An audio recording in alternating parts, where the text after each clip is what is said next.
Poluautomatski stroj za vakuumsko zatvaranje sa stabilnim radom, niskom bukom i malom potrošnjom energije.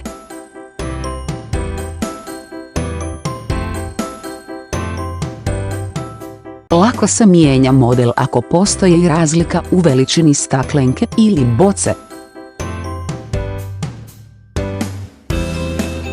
Usvaja PLC upravljački sustav i rad sučelja dodirnog zaslona, koji je izuzetno jednostavan i jasan za korištenje. Tlak vakuuma se može podesiti na zaslonu osjetljivom na dodir.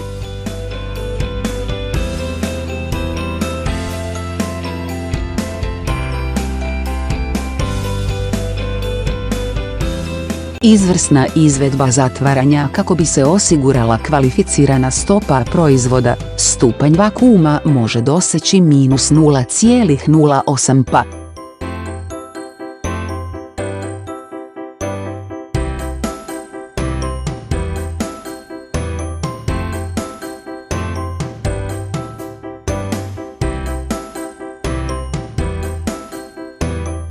Četiri stanice mogu staviti staklenku 4 veličine, praktično za rukovanje i lako održavanje.